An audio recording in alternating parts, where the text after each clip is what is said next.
देख रहे हैं धार दिग्दर्शन डिजिटल न्यूज चैनल। महाकाल की पार्किंग की सरकारी जमीन भाजपा विधायक को बेच दी। यहां 5 स्टार होटल बनाने की तैयारी। ईओडब्ल्यू लोकायुक्त और हाई कोर्ट तक शिकायत। उज्जैन में महाकाल मंदिर की पार्किंग के लिए ईसोमाल हो रही जमीन को लेकर बड़ा विवाद खड़ा हो गया है। आरोप है कि पहले सरकारी रिकॉर्ड की जमीन को निन्नी बनाया गया, फिर उसका सौदा भाजपा विधायक चिंतामणि लविया की कंपनी से कर दिया गया। अब इसी जमीन पर 5 स्टार होटल बनाने की तैयारी है। मामाता करीब 45,000 वर्ग फीट जमीन से जुड़ा है। ये जमीन 2 मार्च 2025 को Kushiya hotel and resort private limited ने 3.82 करोड़ रुपए में खरीदी। कंपनी के डायरेक्टर आलोट से भाजपा विधायक चिमन मातिया और उनके सजेंदर इकबाल सिंह गांधी हैं। शिकायत के मुताबिक किन खसरों की जमीन खरीदी गई, उनमें से कुछ हिस्से अभी महामंदिर पार्किंग के रूप में इस्तेमाल हो रहे हैं। उज्जैन निवासी और शिकायतकर्ता राजेंद्र कुत ने मुख्य सचिव, लोकायुक्त और ईओडब्ल्यू से दस्तावेजों के साथ शिकायत की है। हाईकोर्ट की इंदौर खंड में जनहिताचीदार की गई है। शिकायत में आरोप है कि जिन खसरों की जमीन खरीदी गई, उनमें से कुछ जमीनें 1950 और 1967 से 68 के राजस्व रिकी में शासकीय दर्ज की। इनमें से मुक्त जमीन का उपयोग अभी महाकाल मंदिर को वर्किक के रूप में हो रहा है। 2 में निरी भगत जर इन्हें निजी खो में दलियाइक। आरोप है कि मालवीय को जमीन के सरवानी होने की जानकारी थी। इधर महाकालेश्वर मंदिर के प्रशासक प्रथम कौशिक ने कहा, सरी फाटक क्षेत्र में नगर निगम को पार्किंग है। इसके संबंध में अधिक जानकारी नगर निगम से ही मिल सकती है। दावा, कमर्शियल भूमि को कृषि भूमि बताकर रजिस्ट्री, इससे 3.40 करोड़ रुपए की स्टैम्प और पंजीयन शुल्क चोरी। शिकायत में आरोप है कि हरी फाटक स्थित इंदौर उज्जैन रोड की इस जमीन की रजिस्ट्री में कीमत कम दिखाकर सरकार को करीब 3.40 करोड़ रुपए का नुकसान पहुंचाया गया। दस्तावेज के मुताबिक इस इलाके की कलेक्टर महालान 75,400 रुपए प्रति वर्ग मीटर है, लेकिन रजिस्ट्री के समय जमीन का मूल्यांकन 22,500 रुपए प्रति वर्ग मीटर के हिसाब से कराया गया। आरोप है कि कमर्शियल जमीन की कृषि भूमि बाइकर रजिस्ट्री कराई गई। शिकायतकर्ता के मुताबिक 4,180 वर्ग मीटर जमीन की वास्तविक कीमत 31.51 करोड़ ऊपर बैठती है। इस हिसाब से करीब 2.99 करोड़ रुपए स्टैम्प शुल्क और 94.55 पूरे सौदे में सिर्फ 40.56 लाख रुपए स्टैम्प शुल्क और 12.90 लाख रुपए पंजीयन शुल्क जमा कराया। शिकायत में आरोप है कि जमीन पर पहले से बने मीरस गार्डन, शादी हॉल और लॉन को विपाकर 1,100 वर्ग मीटर हिस्से को सिर्फ दिन शेड बताया गया, जिससे टैक्स कम लगे। सौदे में खसरा नंबर 3664/1, 3666/1, 36/90/1/1 और 3691/1 की जमीन शामिल है। आरोप है कि इनमें से 3664/1 और 3666/1 नंबर की जमीन का उपयोग अभी महाकाल मंदिर पार्किंग के रूप में हो रहा है। इस पर नगर निगम का आधिपत्य है। दस्तावेजों के मुताबिक खसरा नंबर 3664/1 1950, 3666/1 1967 से 68 के राजभर रिकॉर्ड में शासकीय अमीन के रूप में दी। शेष पेज पर विधायक बोले, जो दस्तावेजों में दर्ज था उसी हिसाब से रजिस्ट्री। दस्तावेजों में जो दर्ज था उसी आधार पर रजिस्ट्री कराई गई है। स्टैंप और पंजीयन शुल्क नियमानुसार जाना था। पूरी प्रक्रिया कानूनी तरीके से हुई है। लाए गए आरोप झूठे और पूर्ण हैं। उज्जैन से ब्यूरो हेड शंभू राठौड़ की रिपोर्ट। बने रहें धार दिग्दर्शन के साथ।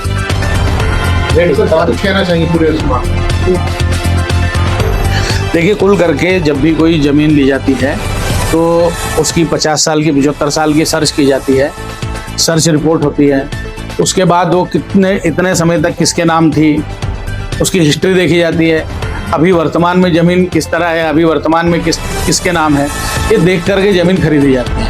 फिर ज़मीन के ऊपर जो दर्ज होता है, यदि वो आवासीय दर्ज है तो आवासीय का शुल्क लगता है, यदि व्यावसायिक दर्ज है तो व्यावसायिक का शुल्क लगता है, और यदि कृषि दर्ज है तो वो कृषि का शुल्क लगता है। तो स्वाभाविक रूप से 2 चीज़ें देखी जाती है, एक तो उसकी हिस्ट्री और सर्च। ये अभी 1 बजे का है, इसमें तारीख आप देख सकते हैं 19/5/2026 और 1 बजे का उसमें टाइम लिखा हुआ है 1:10। ये इसमें आप देख सकेंगे वही खसरा नंबर जो मीडिया में आज छपे हैं, वही खसरा नंबर 500 वही खसरा नंबर जो है वो इसमें दिए गए हैं 600 3664/1। फिर दूसरे खसरा नंबर वो भी है, इसमें 3666/1 है ना, ये 4 और ये 666/1। इसमें जो नाम है अकबर, पिता हकीमुद्दीन, रियम भाई हकीमुद्दीन, तैयब हुसैन, अमुना भाई, इब्राहिम, रुद्दीन, ये जो भी कुछ है इनसे रजिस्ट्री कराई गई जिनके नाम है, तो इसमें शासन का सवाल आता नहीं। दूसरी बात ये है कि ये जो बताया गया कि भाई ये सास की ज़मीन है, तो उसकी ज़मीन पर कोई क्रिकेट खेले तो क्रिकेट खेलने वाले की नहीं हो जाती है। उस पर कोई पार्किंग कर ले, वो महाकाल से बहुत दूर है। पहली बात तो ये भ्रम फैलाया गया है कि महाकाल की ज़मीन है, वो महाकाल से करीब 1 किलोमीटर दूर है और वहाँ पर पार्किंग जो है वो पूरी ज़मीन के आसपास बनाई गई, उसमें वो खसरा भी है। लेकिन उस जमीन मालिक को उसने आपत्ति भी दी, लेकिन फिर भी अगर बना दिया है तो जमीन नहीं हो जाती, जिसकी लिखी हुई है उसकी जमीन है और सरकार जो है उसका मुआवजा दे दे। ये तो कोर्ट में तय होगा। ये वास्तव में राजनीतिक रूप से प्रेरित और बदनाम करने की कोशिश है। कुछ जो उज्जैन की राजनीतिक शख्सियत हैं, बड़े लोग हैं, वो इस तरह के मुद्दे उठा करके अपने राजनीतिक विरोधियों को परेशान करना चाहते हैं, उनको बदनाम करना चाहते हैं, उनको उलझाना चाहते हैं। तो ये एक राजनीतिक शरारत है, इसमें तथ्यात्मकता कुछ नहीं है, प्रमाण कुछ नहीं है और जो भी कुछ होगा वो कोर्ट तय करेगी। और मुझे पता है क्योंकि हमने 75 साल की हिस्ट्री देखी है, उसमें वो निश्चित रूप से उसी व्यक्ति के नाम दर्ज है जिससे हमने रजिस्ट्री कराई।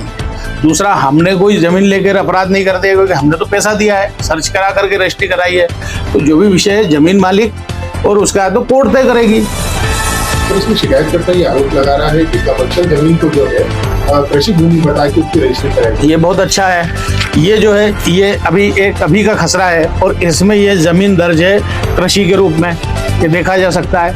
तो जब अगर दस्तावेजों में कृषि दर्ज है तो व्यवसायिक का शुल्क कैसे लिया जा सकता है? ये तो गलत ही होगा। तो उसके कहने से कुछ हो नहीं जाता। और जैसा कि मैंने प्रारंभ में कहा कि ये बिल्कुल बकवास टाइप का आरोप है और इसमें मैं बिल्कुल ये आरोप लगाता हूँ कि प्रमुख राजनीतिक शख्सियत ने, और मैं तो कहता हूँ कि प्रदेश में सरकार के जो जनसंपर्क देखने वाले लोग हैं उनकी भी इसमें भूमिका है कि इस तरह के समाचार प्लांट किए उन्होंने ताकि अपनी ही पार्टी के विधायक को परेशान किया जा सके। इससे पार्टी भी बदनाम होती है, केवल विधायक बदनाम नहीं होता। तो वो जो भी कर रहे हैं शासन में बैठे लोग, वो आत्मघात कर रहे हैं, क्योंकि इसमें केवल मेरी बदनामी नहीं होती, इसमें वास्तव में पार्टी की भी होती है और उनको ये विचार करना चाहिए और अपने लोगों को इस तरह परेशान करके बहुत लंबी राजनीति नहीं की जा सकती। देखिए, ये तो जन जन को व्याप्त है। दूसरा, इस तरह की अगर हम करने आएंगे तो ऐसी सैकड़ों रजिस्ट्रियाँ हैं जिसमें बहुत सारी अनियमितताएं हैं। इससे थोड़ी दूर 250 मीटर दूर पे एक विधवा महिला के एक राजनीतिक परिवार ने 16 लाख रुपए बीघा में डरा करके कोर्ट में केस चला करके रजिस्ट्री कराई है। 28 बीघा जमीन पे कोर्ट वो जिस दिन आएगा, भाई कहाँ से आप पैसा लिया है, कैसे आपने इस जमीन से 250 मीटर दूरी पे 16 लाख रुपए बीघा में कैसे जमीन खरीद ली एक विधवा महिला को डरा करके, और किस परिवार की आप जानकारी निकालो। उससे आगे जो होटल कहीं बन रही है किसी राजनीतिक परिवार की, उस होटल की जमीन का जो मालिक है वो बहुत दिनों से केस लड़ता रहा, वो आज पागलों की तरह घूम रहा है, उसकी जमीन पे कब्जा करके होटल बनाई जा रही है। ऐसे तमाम केसेस 100 से ज्यादा। अभी उन्हेल में 52 बीघा जमीन किसी राजनीतिक परिवार के व्यक्ति ने 52 बीघा जमीन पे नकली आदमी खड़ा करके रजिस्ट्री कराई और फिर बाद में उसके खिलाफ FIR करा। वो आदमी का अस्तित्व में नहीं है। तो ऐसे सैकड़ों काम उज्जैन में हो रहे हैं। लेकिन जो शुद्ध काम करना चाहते हैं, अपना शुद्ध और स्वच्छ तरीके से, सात्विक तरीके से अपना जीवन यापन और आय अर्जित करना चाहते हैं, उन लोगों को, चूंकि वो राजनीतिक क्षेत्र में काम करते हैं या बीजेपी में या कहीं ना कहीं ताकतवर है या आधार वाले लोग हैं, तो उनको परेशान करने की कोशिश है, इसके सिवा और कुछ नहीं। जी, एक चीज स्पष्ट कर दीजिए कि आप शासन पर आरोप लगा रहे हैं, ये जो शिकायत है वो कांग्रेस पार्षद ने की और आप आगे अब क्या कदम उठाने? देखिए, अब ये तो चूंकि उन्होंने शिकायत की तो हम जवाब देंगे, और जो जमीन यदि वहाँ है तो उसके मुआवजे की मांग करेंगे। उसमें कोई वो नहीं, ये तो कागज का काम है। कागज कभी मरता नहीं, कागज कभी खत्म नहीं होता और कोई उसका मैनिपुलेशन नहीं हो सकता। हम तो अभी आए पिक्चर में 1 महीने पहले, ये तो 70 साल की बात है। आप आरोप लगा रहे हैं कि पार्टी के लोगों के द्वारा ही षड्यंत्र करती। बिल्कुल, मेरा आरोप इसका है।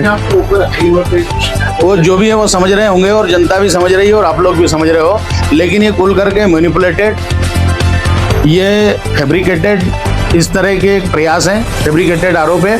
और यदि अभी तो चूंकि मैं अभी उसमें हूँ, संतुलित हूँ, यदि इस तरह की ज़्यादा हरकतें की गई तो मैं सारे प्रमाण लेकर के किस तरह कोठी, पहले इसकी 500 करोड़ की संपत्ति 1 रुपए में एक संस्था को दे दी जाती है, कैसे जो है जो गांगरवाल भवन और जो है विक्रम कीर्ति मंदिर की 500 करोड़ की जमीन, ये दोनों मिला के 1000 करोड़ की जमीन होती है, कैसे 1-1 रुपए में एक संस्था को दी जाती है। एक कलेक्टर कैसे दे सकता है 1 रुपए में किसी संस्था को?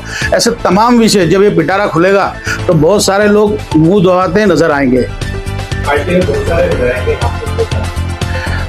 मैं चूंकि आधार वाला नेता हूँ, ऐसा नहीं कहता कि बाकी लोगों को आधार नहीं है, लेकिन फिर भी मैं लोकप्रिय हूँ जनता में और पूरे मालवा में।